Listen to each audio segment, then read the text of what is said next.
चाल अलमस्त बसंती, चले चाल अलमस्त बसंती, पहन रहे हैं वस्त्र बसंती, महर रहे हैं वस्त्र बसंती, घुमट घुमट पगनूर की जनकार बसंती है।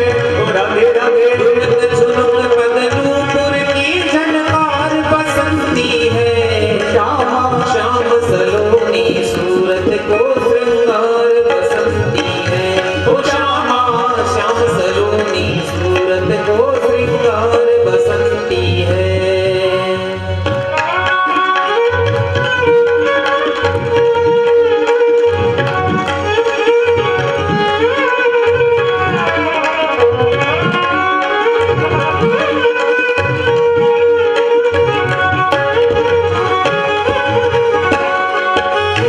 संगद्वालन की टोल बसंती, संगवालन की टोल बसंती, बजे चंग ढप ढोल बसंती, बजे चंग ढप ढोल बसंती, बोल रहे हैं बोल बसंती, बोल रहे हैं बोल बसंती, सब सखियन मेरा देखी सिरमौर बसंती है। ओ राधे राधे सब सखियन मेरा भेजी सिरमौर बसंती है। श्यामा श्याम सलोनी सूरत को श्रृंगार बसंती है। ओ श्यामा श्याम सलोनी सूरत को श्रृंगार बसंती है। श्रृंगार बसंती है, देखो श्रृंगार बसंती है। ओ राधे राधे श्रृंगार बसंती है, देखो श्रृंगार बसंती है। श्यामा श्याम सलोनी सूरत को श्रृंगार बसंती है। ओ श्यामा श्याम सलोनी सूरत को श्रृंगार बसंती है। ओ श्यामा श्याम सलोनी सूरत को श्रृंगार बसंती है।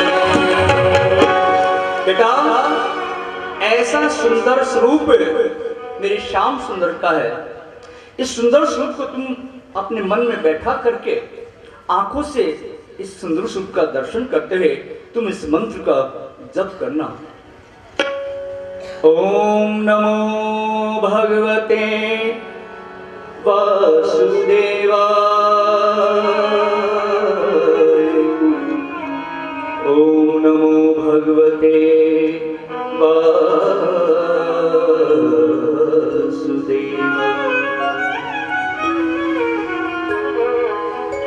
इस महामंत्र का तुम निरंतर जप करते रहना, प्रभु अवश्य प्रसन्न होंगे। इस प्रकार नारद जी ने ध्रुव जी को आशीर्वाद दिया और राजा उत्तानपाद के पास में आए।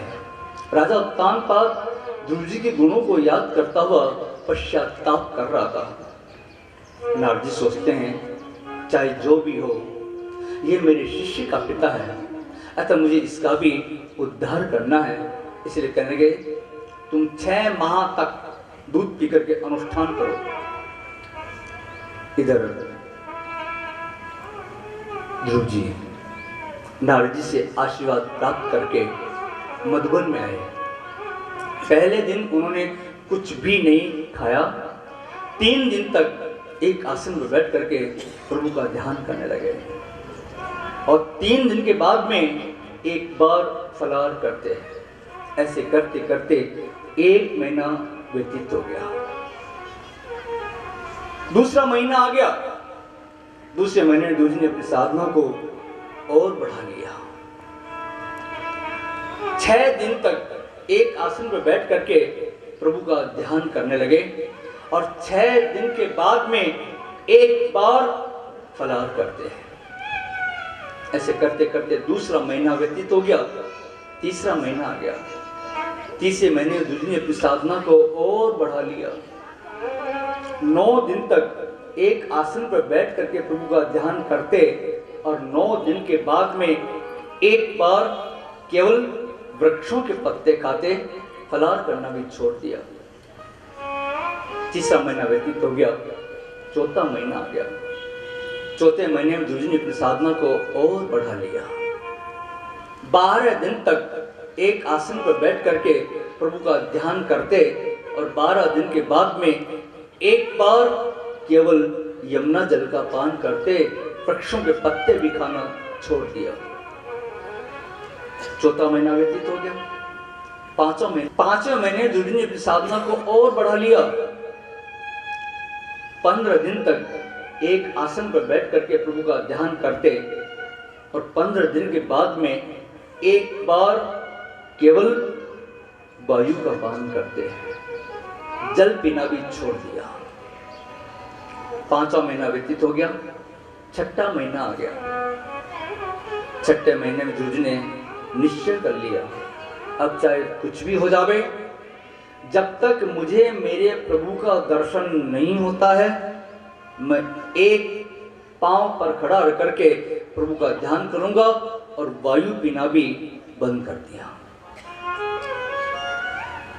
इतनी कठोर तपस्या एक 5 वर्ष का बालक कर रहा है। कुछ लोग सोचते होंगे क्या ध्रुव जी को 6 महीना तक भूख प्यास नहीं लगी, उन्होंने 6 महीना तक कुछ नहीं खाया पिया। प्रभु के भक्त को प्रभु की भक्ति में इतना आनंद आता है, उससे भूख प्यास नहीं लगती है। जो भक्ति में आनंदित रहते हैं उनको भोजन की आवश्यकता नहीं पड़ती है, और जिनको भोजन अच्छा लगता है उनको भक्ति अच्छी नहीं लगती है, उनको भजन अच्छा नहीं लगता।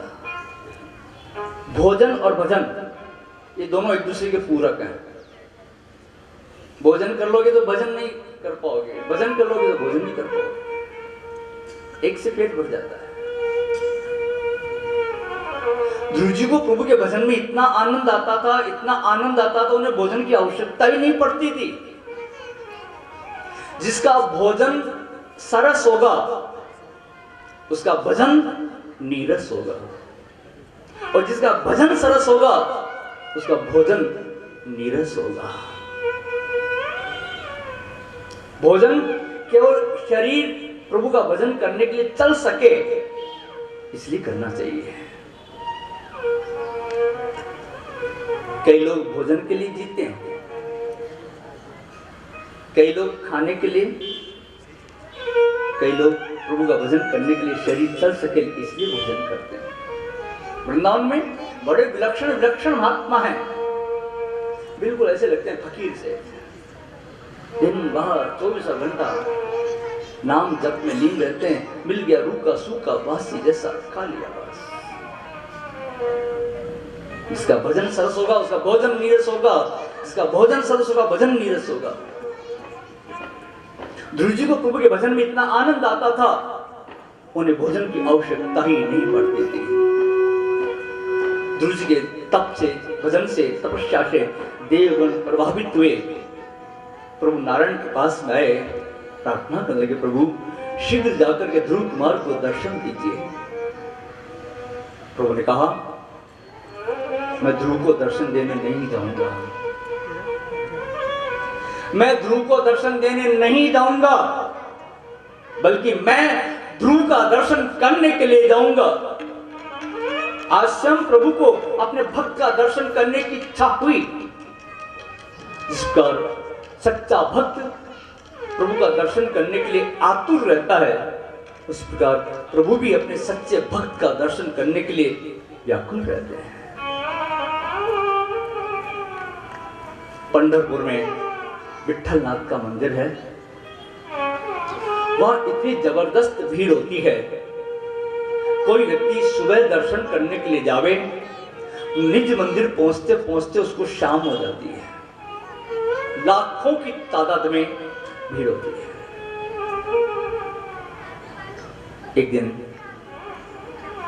लक्ष्मी जी ने प्रभु से पूछा, प्रभु इतने सारे लोग आपका दर्शन करने के लिए मचल रहे हैं, लेकिन आप उदास हैं, क्यों प्रभु? प्रभु कहने लगे, देवी ये जितने दर्शन करने के लिए आए हैं ये सब के सब स्वार्थी हैं,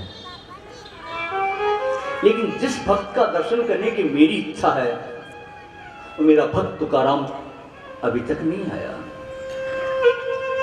उस दिन तुकाराम जी बुखार से पीड़ित थे, दर्शन करने के लिए मंदिर नहीं जा पा रहे थे।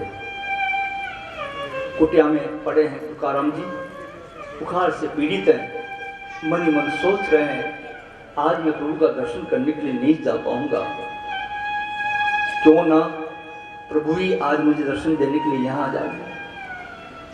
इधर प्रभु की इच्छा हुई अपने भक्त का दर्शन करने की, इधर भक्त की इच्छा हुई प्रभु का दर्शन करने की। प्रभु ने लक्ष्मी जी से कहा आज तुकाराम बीमार है, वो आज मंदिर नहीं आ पाएगा दर्शन करने के लिए, चलो आज हम उसी घर चलते हैं। लाखों लोग मंदिर में उमड़ रहे हैं प्रभु का दर्शन करने के लिए, और प्रभु जा पहुंचे तुकाराम के घर। प्रेम अन्योन्य होता है, प्रेम पारस्परिक होता है। भक्त को प्रभु के दर्शन की इच्छा होती है, प्रभु को भी भक्त के दर्शन की इच्छा होती है। ध्रुव जी के सामने प्रभु प्रकट हुए, लेकिन ध्रुव जी आंख नहीं खोल रहे हैं। ध्रुव जी बस एक ही ध्यान में मग्न है।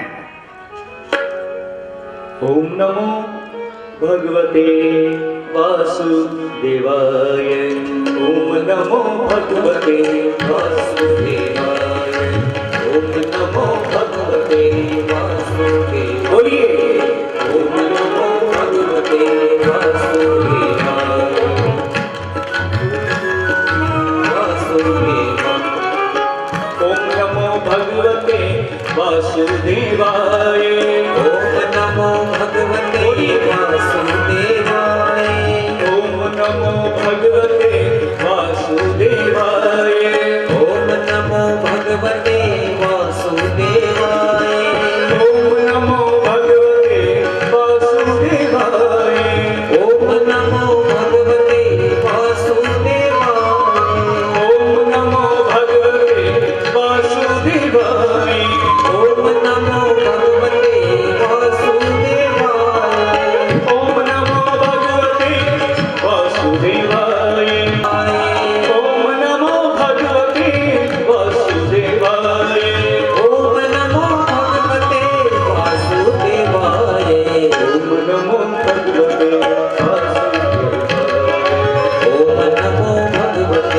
वासुदेवाय। ओम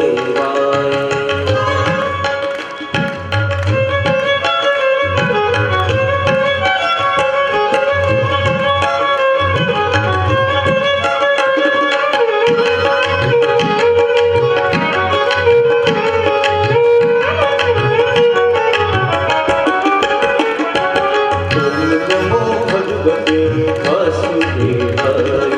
ओम नमो भगवते वासुदेवाय, ओम नमो भगवते वासुदेवाय, ओम नमो भगवते वासुदेवाय।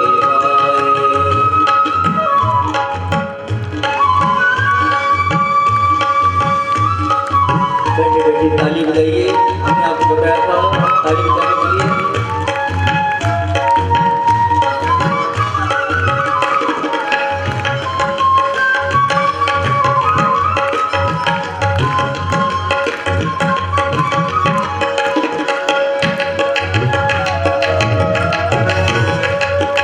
ओम नमो भगवते वासुदेवाय, ओम नमो भगवते वासुदेवाय। बस एक ही ध्यान में मग्न है। ओम नमो भगवते वासुदेवाय, ओम नमो भगवते वासुदेवाय, ओम नमो भगवते वासुदेवाय, ओम नमो भगवते वासुदेवाय। बस एक ही ध्यान में मग्न है, आंख नहीं खोल रहे। प्रभु सोचते हैं ये तो आंख ही नहीं खोल रहा है, ऐसे तो मैं कब तक खड़ा रहूंगा। अतः प्रभु ने गुरु जी के हृदय में जो अपना स्वरूप था, जिसका गुरु जी ध्यान कर रहे थे, उसको अंतर ध्यान कर दिया। गुरु जी सोचते हैं प्रभु के जिस दिव्य स्वरूप का मैं ध्यान कर रहा था वो कहाँ गया। ऐसा सोचते आंखें खोली, देखा जिस दिव्य स्वरूप का मैं ध्यान कर रहा था वो साक्षात नारायण मेरे सामने खड़े हुए हैं। अब तो गुरु जी प्रभु का दर्शन नहीं कर रहे, बल्कि प्रभु की रूप ज्योति का पान कर रहे हैं। ओम नमो भगवते वासुदेवाय, ओम नमो भगवते वासुदेवाय, ओम नमो भगवते वासुदेवाय, ओम नमो भगवते वासुदेवाय।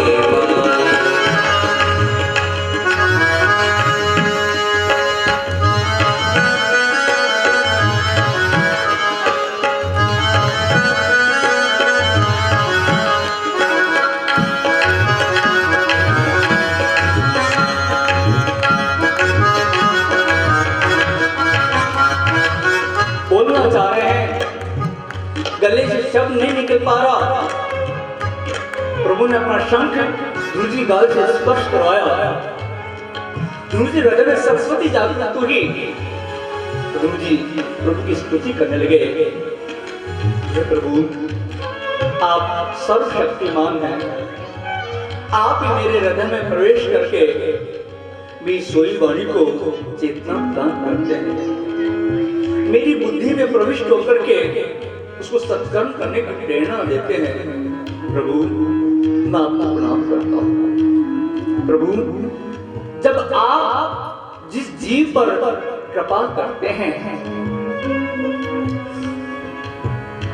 वही जीव आपका दर्शन कर सकता है।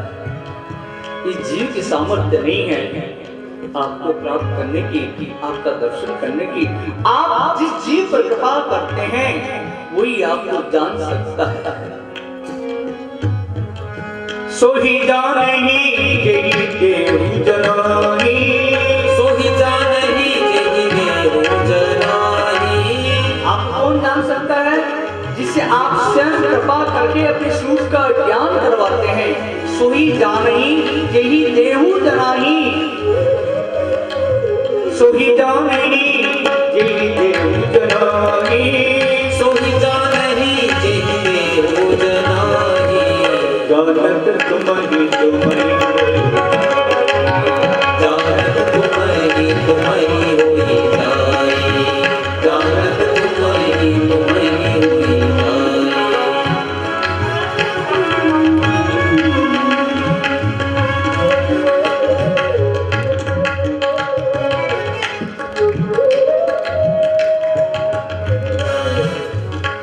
मात्र साधन करने पर प्रभु प्राप्त नहीं होते हैं।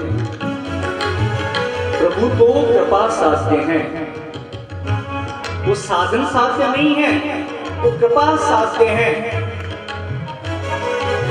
इसका मतलब ये नहीं है कि हम भजन क्यों करें, हम साधना क्यों करें।